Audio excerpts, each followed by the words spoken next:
नमस्ते दोस्तों, तो आज आपको एक बड़ी ही अचंभित एवं भयानक रहस्यमय कहानी बताऊंगी जिसमें आपको कुछ नई रहस्यमय बातें बताई जाएगी। तो आइए जानते हैं कुछ खतरनाक रहस्यमय कहानियां। तो कृपा करके वीडियो पूरी देखें ताकि आपको भी धर्म के प्रति रहस्यमय बातें की ज्ञान हो, तथा इस चैनल पर नए हैं तो अभी चैनल को सब्सक्राइब कर ले। ये मेरा दूसरा नया चैनल है ताकि और भी रहस्यमय कहानी सबसे पहले आप तक पहुँचे। धन्यवाद। तो सुनिए।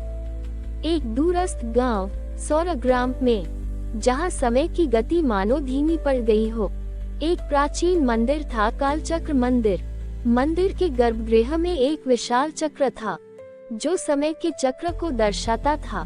गांव के ज्योतिषी मुनि हरिदास ने महसूस किया कि कुछ असामान्य हो रहा है। मंदिर के चक्र की दिशा उल्टने लगी थी और समय की सीमा में अनजानी हलचलें होने लगी थीं। हरिदास ने 3 युवाओं को चुना, अर्जुन, मेघा और समीर। उनके अंदर एक विशेष शक्ति थी जिसे वे स्वयं नहीं समझ पा रहे थे। हरिदास ने उन्हें बताया, कालचक्र मंदिर के रहस्य को खोलना आपकी जिम्मेदारी है। समय का संतुलन बिगड़ रहा है और अगर इसे सही नहीं किया गया तो अतीत और भविष्य के बीच का अंतर मिट जाएगा। तीनों जब मंदिर के गर्भगृह में गए तो उन्हें मिला एक प्राचीन ग्रंथ जिसमें लिखा था कि मंदिर के कालचक्र में छुपा है अनंत समय का द्वार। जो इस द्वार को खोल सकेगा उसे अनंत ज्ञान और शक्तियां प्राप्त होंगी, पर इसके लिए समय की परतों को पार करना होगा। अर्जुन, मेघा और समीर ने समय के द्वार की परीक्षा स्वीकार की। वे अतीत, वर्तमान और भविष्य की कालखंडों में जाने लगे। अतीत में उन्होंने अपने पूर्वजों की गलती देखी जो इस संकट का कारण बनी। भविष्य में उन्होंने विनाश और पुनर्निर्माण के दृश्य देखे, परंतु सबसे बड़ी चुनौती थी वर्तमान में समय को सही रखने का तरीका खोजना।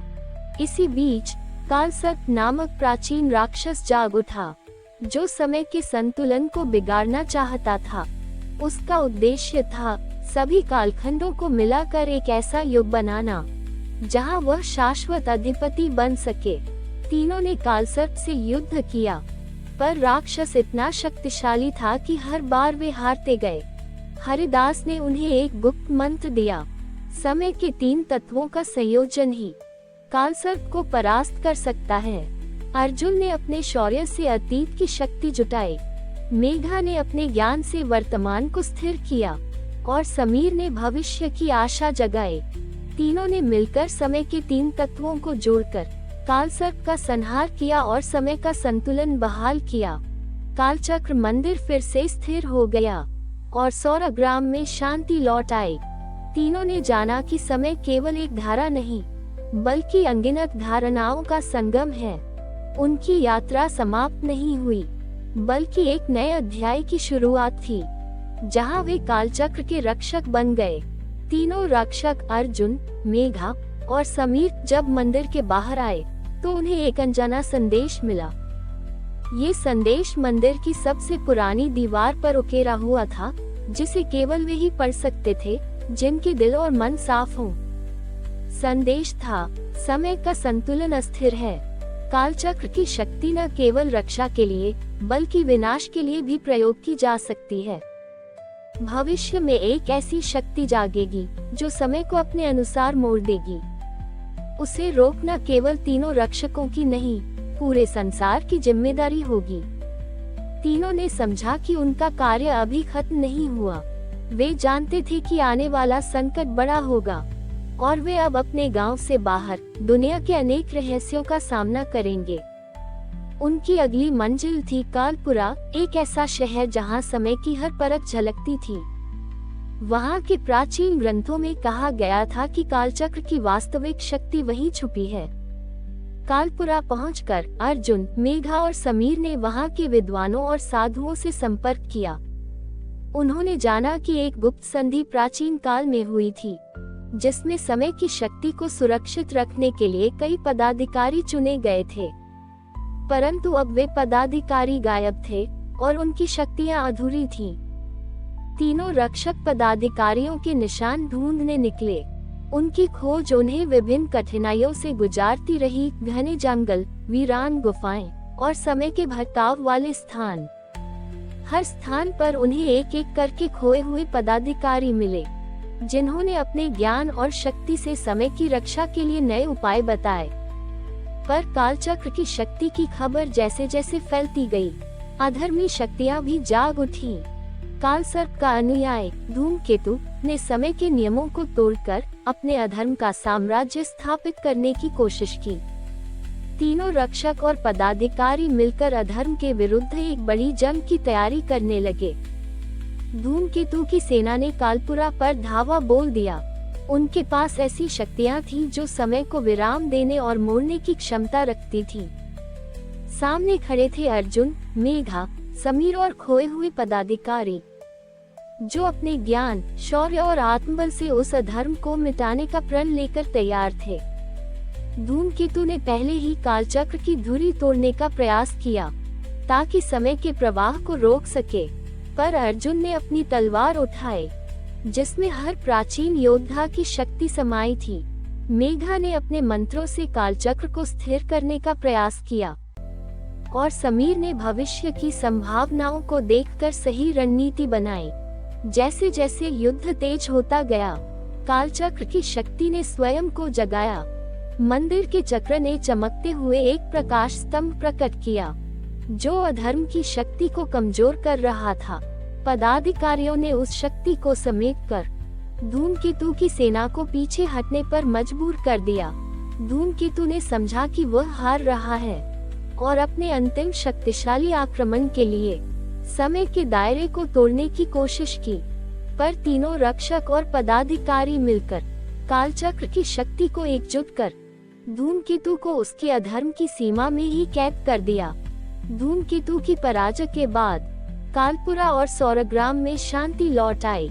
तीनों रक्षक और पदाधिकारी एक नए युग की नींव रखने लगे, जहां समय का संतुलन और धर्म की विजय कायम रहेगी। कालचक्र अब केवल एक रहस्य नहीं रहा, बल्कि वह एक शक्ति बन गया, जिसकी रक्षा सदैव होती रहेगी। धूमकेतु की हार के बाद भी अर्जुन के मन में एक सवाल था, क्या अधर्म की ये शक्ति पूरी तरह समाप्त हो गई थी? मुनि हरिदास ने बताया, नहीं, ये केवल एक झूठी शांति है। कालचक्र के गहरे अतीत में कई और छिपे हुए रहस्य हैं, जो एक दिन फिर से जाग सकते हैं। तीनों ने फैसला किया कि वे अतीत की गुफाओं और समय के गुमशुदा स्थानों की खोज करेंगे। वे ऐसे स्थानों पर गए जहां समय के निशान भी मिट चुके थे। उनका अगला पड़ाव था ब्रह्म गुफा, जहां समय के अनेक झरने बहते थे। इन झरनों के पानी में डुबकी लगाकर कोई भी व्यक्ति अपने अतीत के किसी भी क्षण को देख सकता था, परंतु ब्रह्म गुफा में फंसा कोई भी व्यक्ति समय की भूल भुलैया में खो सकता था। अर्जुन, मेघा और समीर ने अपनी बुद्धि और संयम से इस भूल भुलैया को पार किया। गुफा के अंदर उन्हें प्राचीन कालसूत्र मिले, एक ऐसा ग्रंथ जो समय के नियमों और शक्तियों का विस्तार से वर्णन करता था। इस ग्रंथ में लिखा था कि कालचक्र की असली शक्ति केवल युद्ध या संरक्षण में नहीं, बल्कि समय की परतों के बीच संतुलन बनाए रखने में है। तीनों ने ये भी जाना कि जो लोग इस शक्ति को गलत हाथों में देंगे, वे समस्त ब्रह्मांड की समय रेखा को खतरे में डाल देंगे। समीर ने अपने भविष्यदर्शी कौशल से देखा कि आने वाले कई युगों में नए नए कालचक्र तोड़े जाएंगे और समय की धारा में छेद पड़ेंगे। ऐसे में उन्हें तैयार रहना होगा और भविष्य के रक्षकों को भी ढूंढना होगा। तीनों ने नए रक्षकों की खोज शुरू की। वे ऐसे लोगों को खोजने लगे जिनके दिल में धर्म की गहरी आस्था और समय की समझ थी। इस गठबंधन में वे साधु, योद्धा, विद्वान और साधक सम्मिलित हुए। एक साथ उन्होंने नई ज्ञान की खोज शुरू की, जो भविष्य के संकटों से लड़ सके। अधर्म की शक्तियां फिर से जागने लगीं। वे अब और भी ज्यादा चतुर और शक्तिशाली हो चुकी थीं। लेकिन नए रक्षकों के साहस और ज्ञान से समय की लड़ाई और भी व्यापक और गूढ़ हो गई। नए रक्षक गठबंधन ने खोजी की नई सीमाएं। समय के साथ साथ अंतरिक्ष के रहस्यों को भी समझना आवश्यक था। अर्जुन ने एक प्राचीन मंदिर के अवशेषों में एक ऐसा यंत्र खोजा जो समय और स्थान के दरवाजे खोल सकता था। ये यंत्र था काल द्वार। काल द्वार के माध्यम से वे एक दूसरी दुनिया में पहुंचे, जहां समय बिल्कुल अलग दिशा में बह रहा था। ये दुनिया थी कालपथ, जहां अतीत, वर्तमान और भविष्य एक साथ मौजूद थे। यहाँ की परिस्थितियां और नियम पृथ्वी से बिल्कुल भिन्न थे। रक्षक समझ गए कि अगर ये दुनिया अनियंत्रित हो गई, तो समस्त ब्रह्मांड का समय अस्त व्यस्त हो जाएगा।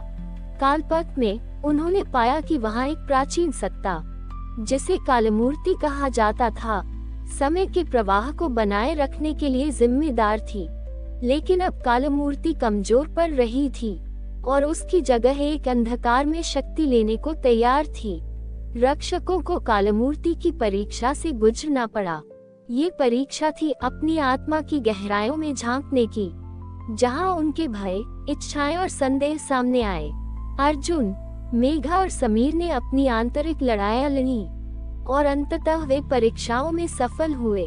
अंधकार में शक्ति ने कालपथ में पूरी ताकत से हमला किया। रक्षकों और कालमूर्ति ने मिलकर अपनी सारी शक्ति लगाई। ये युद्ध केवल तलवार या मंत्रों का नहीं, बल्कि आत्मा, इच्छा और विश्वास का भी था। अंततः रक्षकों ने उस अंधकार को परास्त किया और कालमूर्ति को पुनः शक्तिशाली बनाया। कालचक्र अब और भी मजबूत था, लेकिन रक्षकों ने जाना कि उनकी जिम्मेदारी कभी खत्म नहीं होगी। समय की रक्षा के लिए वे सदैव चौकस रहेंगे और हर युग में धर्म और न्याय की रक्षा करेंगे। कालपथ के अंतिम युद्ध के बाद भी अर्जुन, मेघा और समीर के दिलों में अनसुलझे सवाल थे। अंधकार को हराने के बाद भी उनके मन में एक गहरा भय घर कर गया था। क्या सचमुच समय की शक्ति को पूरी तरह समझना संभव था, या वह अभी भी कहीं गहरे, उनकी पकड़ से बाहर छिपी हुई थी? अर्जुन को लगा कि उसके भीतर एक अजीब सी बेचैनी है। वह बार बार अपने पिता की अंतिम बातें याद करता। सत्य की रक्षा तभी होती है जब भय को परास्त किया जाए। पर क्या अर्जुन खुद अपनी अंतर्मन की अंधकार से लड़ पा रहा था? उसका मन भटकता और वह खुद को कमजोर महसूस करने लगा। मेघा ने ध्यान और मंत्र साधना की गहराई में उतरना शुरू किया। उसने महसूस किया कि कालचक्र की शक्ति से जुड़ी कई रहस्यमय परतें अभी भी उसकी समझ से बाहर थीं। वह चाहती थी कि इस शक्ति को समझने के लिए वह स्वयं में और भी गहरे उतर सके। समीर ने भविष्य की ओर देखा और सोचा कि इस शक्ति को स्थायी रूप से सुरक्षित रखने के लिए एक गुप्त संगठन बनाना होगा, जो समय की रक्षा में निरंतर सक्रिय रहे। उसने कुछ विश्वसनीय योद्धाओं और विद्वानों को अपने साथ जोड़ा। एक दिन एक अज्ञात संकेत मिला। कालचक्र के केंद्र से एक अजीब सी धुंध और कंपन महसूस हुई। रक्षक समझ गए कि यह कोई नई चुनौती है, जो उनके ज्ञान और विश्वास की परीक्षा लेने आए हैं। अब रक्षकों को न केवल बाहरी शत्रुओं से लड़ना था, बल्कि अपने अंदर की अनदेखी लड़ाइयों से भी जूझना था। समय की रक्षा एक अनंत यात्रा थी, जहां प्रत्येक क्षण में नए रहस्य और चुनौतियां छिपी थीं। रक्षकों ने उस अज्ञात धुंध के स्रोत का पता लगाने का निश्चय किया। धुंध उनके सामने एक दरवाजे की तरह प्रकट हुई, जिसके पार एक अजीब दुनिया थी, जहां समय अपनी गति खो चुका था। ये स्थान था मृत्यु सीमा। मृत्यु सीमा एक ऐसा क्षेत्र था जहां समय स्थिर था, और जिन आत्माओं का समय पूरा हो गया था, वे यहाँ फंसी थीं। रक्षक जानते थे कि यदि यह धुंध इस क्षेत्र से आई है, तो इसका मतलब था कुछ ऐसी शक्ति इस क्षेत्र को भेद कर बाहर आ रही थी, जो मृत्यु पर्यंत की सीमाओं को चुनौती दे रही थी। मृत्यु सीमा के अंदर रक्षकों ने उन आत्माओं की आवाजें सुनी, जो इस सीमा के बाहर जाने की कोशिश कर रही थी। उनमें से कुछ निर्दोष थे, कुछ पापी, लेकिन सभी को आजादी चाहिए थी। रक्षक ये समझ गए कि यदि ये आत्माएं बाहर निकल गईं, तो जीवन और मृत्यु के प्राकृतिक चक्र में भारी विसंगति आ सकती थी। अचानक एक छाया प्रकट हुई, जो आत्माओं का अधिपति था, स्वयं अंधकार का दूत। उसने कहा, मैं तुम्हारे प्रयासों को जानता हूँ, पर मृत्यु सीमा से बाहर आकर मैं कालचक्र को तोड़ दूंगा। रक्षक उस छाया से भिड़ गए।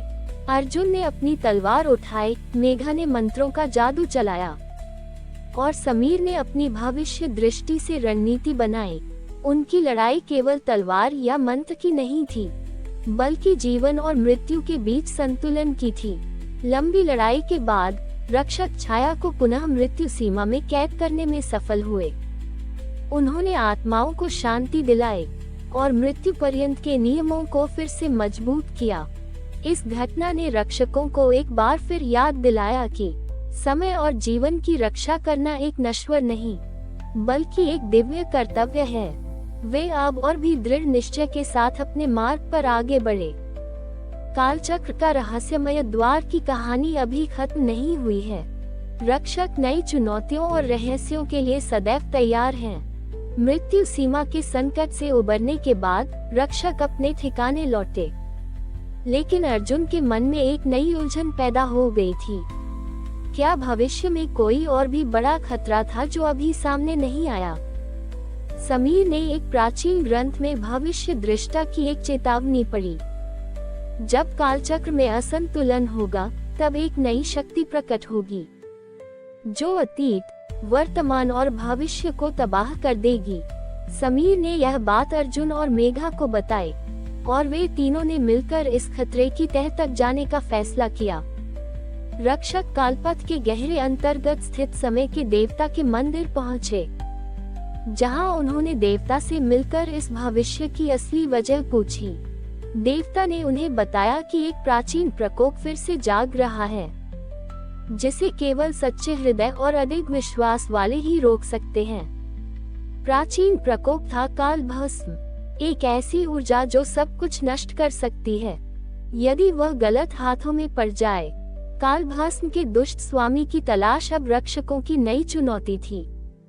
रक्षक अपनी यात्रा पर निकले, जहां उन्हें नए मित्र और दुश्मन दोनों मिले।